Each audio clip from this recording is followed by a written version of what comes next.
Paligsang Urabuto Satsugen, nanganib ang buhay ni Reka nang makaharap niya ang makapangyarihang si Kukay. Dahil sa pagiging mabait at mapagbigay ni Reka, ninais ni Kukay na matutunan ni Reka ang malupit na katotohanang hatid ng pagsali sa paligsahan. Lumaban si Reka sa abot ng kanyang makakaya nang hindi napapatay ang kalaban. Tinulungan siya na ikatlong dragon na si Homura.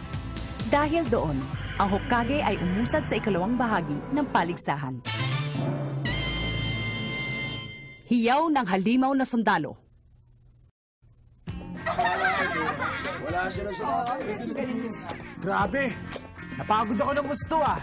Ay naku, sayang naman yung suot ko kanina, masisira lang pala. Hiramin mo na lang ang damit ko, Ira. Hindi bali na, baduy ng taste mo eh. Oh, ang sakit nun! Pinapati ko kayo. Kamusta na kayo? Gusto ko lamang sabihin na pinahanga niyo ako sa mga ginawa niyo kanina. Ang susunod yung laban ay mangyayari bukas. Kaya naman naghanda kami ng isang suite sa hotel para makapagpahinga kayo ng husto. Sana magustuhan niyo ito. Hotel ba ka mo? Pwede bang malaman ko anong nakain mo? Bakit bigla yatang bumait ka sa amin? Ah, siya nga pala, Reka. Ako ba? Gusto ko lang sabihin sa'yo na tagahanga mo na ako ngayon. Ay, Sensor! Naku, ano ba ito? Opisyal nga pala ako sa paligsahang ito. Pero... Okay lang yun. Wala namang batas na nagbabawal sa'yo humanga sa ibang tao, di ba?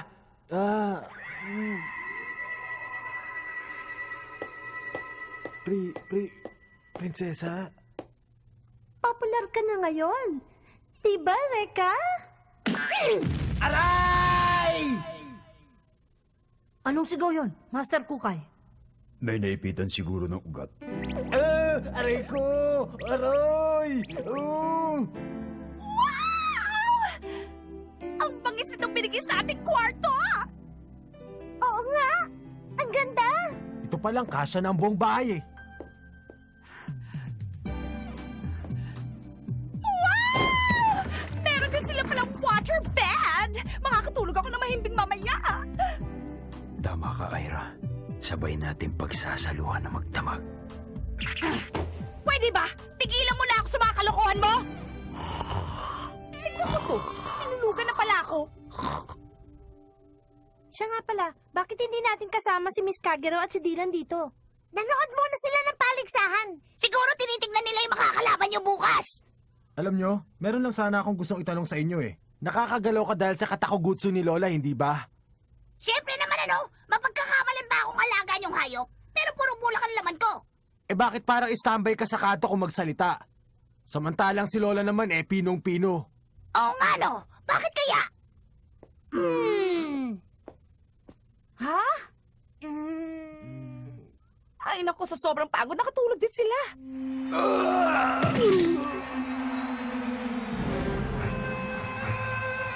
Tapos na ang labang ito. Nanalo si Shijo sa 5 laban. Ang Uruha Maboroshi ay pumasok na ngayon sa ikalawang bahagi.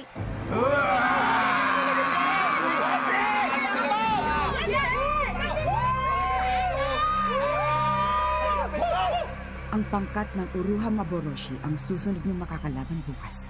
5 ang kanyang panalo. Shijo, tama na yan! Sabi nang tapos na ang laban eh!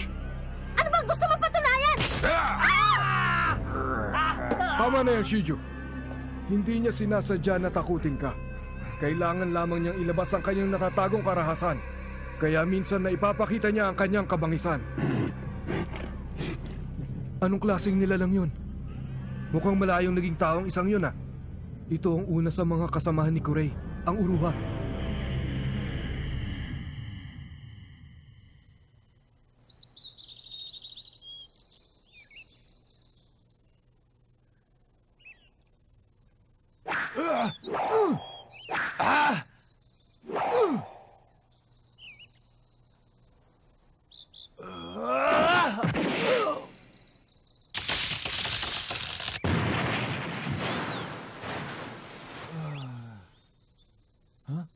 Sino yan?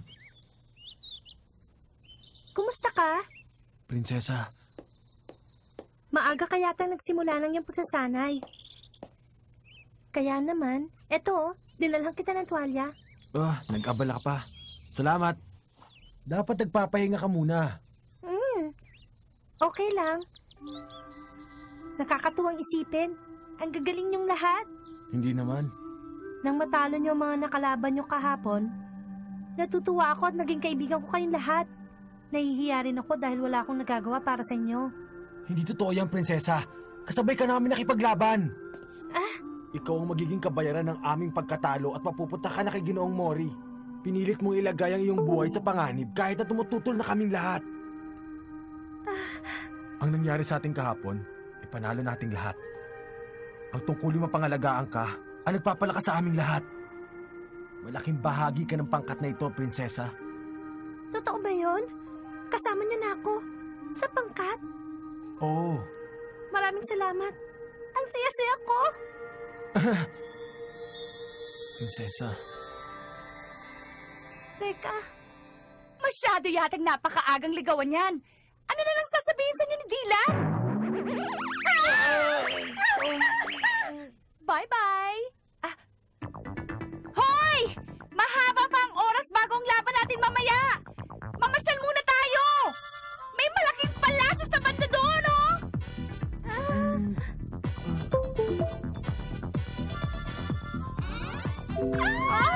ang laki ng palasyo. Oo nga! Ang ganda! Ang bangis! Ang ganda ng palasyong ito. Baka bahay ni Augustus Mori? O sige, wala naman nagbabawal sa ating mamasyal dyan sa loob. Teka, sandali. Hindi ba parang date na rin ito? Hello? Nakalimutan niyo na yata ako. O sige, tatawagin na lang natin tong double date. Max! Sinong may sabi sa'yo na sundan mo kami dito, ha? Asar naman. Sige na nga! Huh? Kayo na lang dalawa mamasyal. Gusto ko pa rin kasi makapagsanay eh. Basta huwag kayong gagawa ng milagro, ha? Si Iron naman! Sige, ah. Tara na, pumasok na tayo. Prinsesa. Oo. Ano ka ba naman, Lyra? Bakit ba ayaw mo makipag-double date sa akin? Sumama ka muna sa akin para magsanay! May tao. Nakatingin. Sa atin. Sino nakatingin? Kilala mo?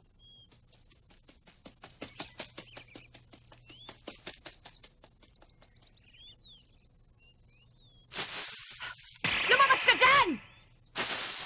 Oo nga! Huwag kang magtago! Saan ba nagpunta yun?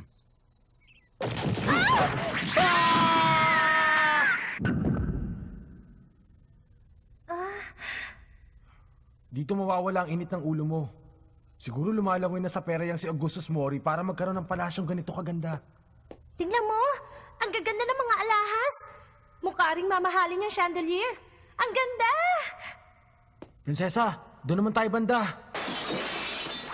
Ano yun? May gulo ba? Reka! Hindi ko alam. Parang may nabasag. Galing dito. Ano to? Ngayon na ako nakakita ng ganito.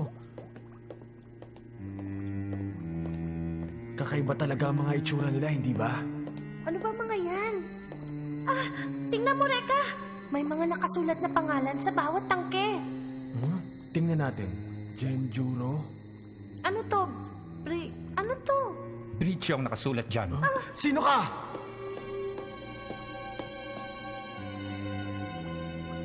Kuray. Buong lugod ko kayong dalawang tinatanggap sa tahanan ng aking ama.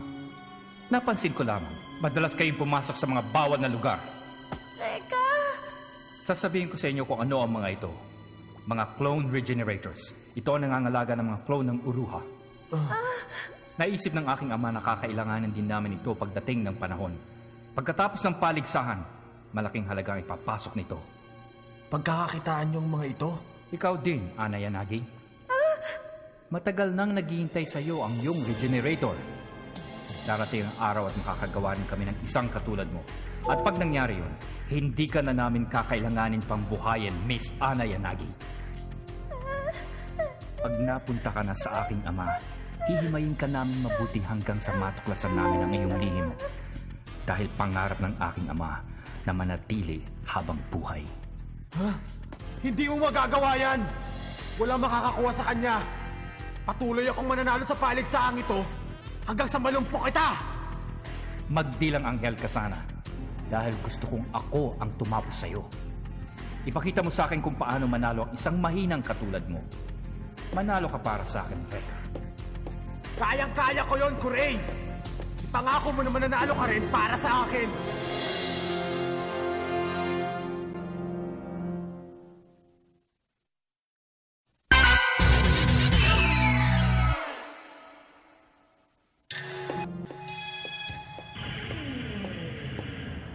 Master Kuray, nabihag na po namin ang 2 sa miyembro ng Hokage team.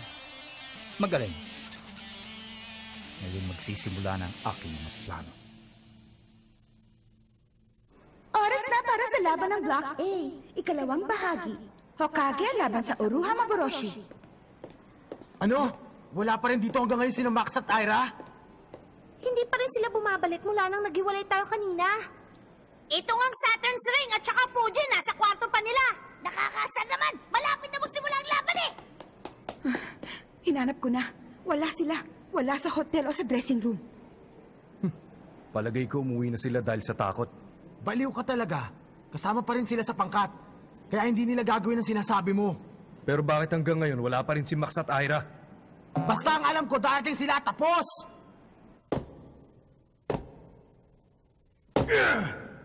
Nakakaasar. Hindi ko man lang mabasag. Kasi naman hindi ko nadala ang aking mahiwagas ng data. Anong gagawin natin?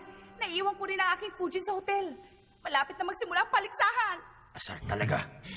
Baka naman meron lang tayong switch na dapat pindutin para makaalis tayo dito. Ayun! Sabi ko na meron switch dito eh. Parang wala naman ako nakitang switch dyan kanina. Wala akong pakialam. Sigurado ito na yon. Makakaalis na tayo ngayon sa impyernong lugar na ito. Ah! Teka, Max! Sandali lang! Ano? Ha? Ano yun? May paparating! Masama! Ang kutok ko sa mangyayari! Toby! Sabi ko na nga ba! Kasalanan mo lahat to, Max! Paano kung mapuno ng tubig ang balon na to? Huwag na huwag mo sasabihin yan! Saklolo! Tulungan niyo kami! Ngayon, magsisimula ng laban sa Block A, ikalawang bahagi. Sa pangkat ng Uruha Maboroshi, nandito si Shiju.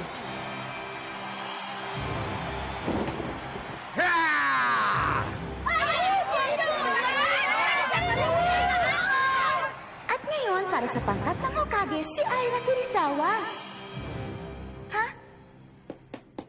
Ano ba ang problema? Sabihin niyo na sa akin, nasan si Aira? Teka, pwede sandali lang? Hindi pa rin dumarating ang mga kasama namin eh. Hindi pwede yun. Sa pagkakataon nito, baka ma-disqualify na si Miss Aira Kirisawa. Pero papayag ako kung papalitan niyo siya. Gusto niyo bang palitan si Aira at maglagay ng ibang lalaban? Papalitan si Aira? Hindi naman pwede ang nanay ko o kaya ang prinsesa. Pero kung wala tayong gagawin ngayon, madidisqualify sila at lalaban tayo sa 2 laban. Kahit manalo tayo sa 2, tabla pa rin ang lalabas. Lagot na tayo ngayon. Tama ka! Alam mo, Kondo, bahala ka na. Ay! Ayoko pa maging basahan! Lola, hindi siya ang kailangan ko. Hindi ko sila kaya! Ayoko! Pero Reka, Asar? Ano bang gagawin ko? Bueno, ayon sa batas ng paligsahan nito, si Aira Kirisawa ay Tumahimik ka madidisqualify. muna! Ha? Naku naman! Hindi na ako makatisi kaya tutulong na ako! Ha? Ano naman yan? Ang Kuganaki! Ibig sabihin, Pag natalo ang Hokage, malalagay sa panganib ang buhay ni Ate Ana, hindi ba? Ha! Kung ganon, hindi ako makakapahid na mangyari yun, Kuya Reka. Si Lorcan! Lorcan, Pwede ko naman kayong tulungan kung papayag kayo. Sa wakas at lumabas na din siya. Binabati kita, Master Kuray. Dahil ito ang iyong plinano, hindi ba? Ang pagbiyag sa ilang kasapi ng Hokage ang nagtulak sa kanya para magpakita sa atin. Ang paligsahang Urabuto Satsujin ang tatapos sa mga katulad niya. Magbabayad siya sa akin ng mahal. Lorcan, bakit kailangan mo pa magpakita at ilagay ang sarili mo sa panganib? Oops! Relax lang, Ate Ana. Ngayon, nandito na ako. Sigurado may panalo ng Hokage team sa round na to, kaya... Peace! Yeah! Tumigil ka na dyan! Bakit ba? Ano pang masama sa sinabi ko? Akala mo maniniwala kami sa'yo? Pagkatapos ng ginawa mo sa aking prinsesa at kay Mr. Suko? Kinidnap niyo ni Gideon si Ana at si Mr. Suko. At hindi lang yan, dinaya niyo pa kami ng malapit na kaming manalo.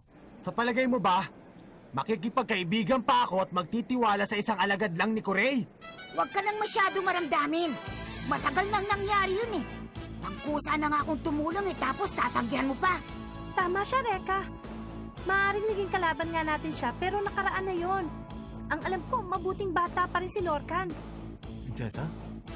Hindi ba siya rin na nagligtas sa akin at kay Mr. Suko? Kahit na Lola, hindi ko kailangan ng tulong ng Lorcan na yan. Eh, hindi ko rin naman gusto maging kaibigan ka, Kuya Reka. Gusto ko lang magkaroon ng pagkakataong maprotektahan si Ate Ana. At saka matagal na kami naghiwalay ng landas ni Kurei. O sige, pero babantayan ko mabuti ang laban mo. Ha? Pwede na ako sumali sa pangkat niyo? Ayos! Si Lorcan talaga? Akala mo ba maswerte ka? Tanggalin mo yung kami mo sa akin, prinsesa! Tumawag ka dyan! Hello, Kuya Dylan Mikagami. Kamusta ka na?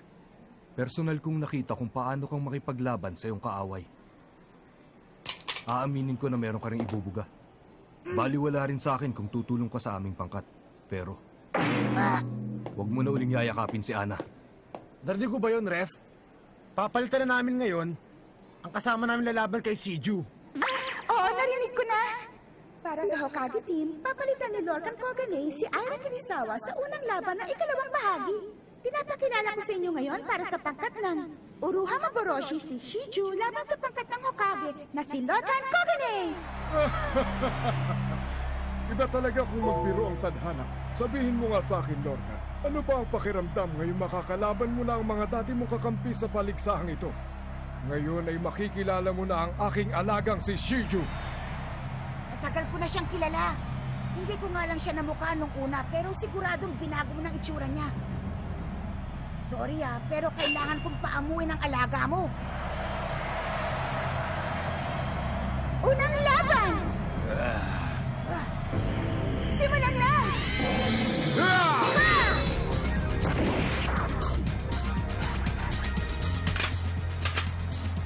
Kukanangki! Ika-apat na dilim! Ritazuki! Ha!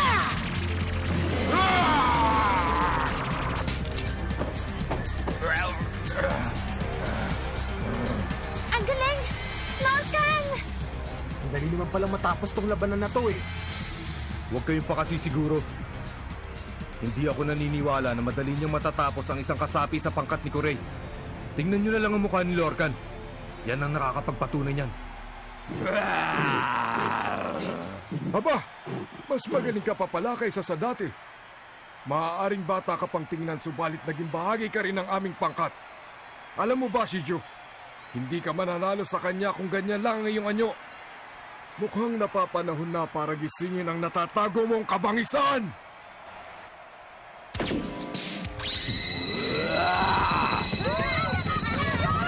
Wow! Nakakadiri naman! Yung matanda! Ang daliri niya. Inilubog niya sa noon ng kanyang alagang si Shiju.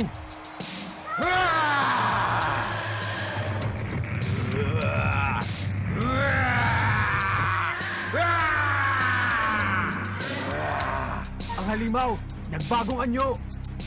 May ginawa sa kanya. Ang matandang yun. Sa kamay ni Janjuro, nagbago ang kanyang alagang si Shiju upang mapatayan ang kakayahan ni Lorcan. Samantala, sina Max at Aira naman ay nakakulong pa rin sa ilalim ng balon. Sa simula ng unang laban sa ikalawang bahagi ng paligsahang Urabato Satsujin, may pag-asa pa kayang manalo ang buong Hokage team?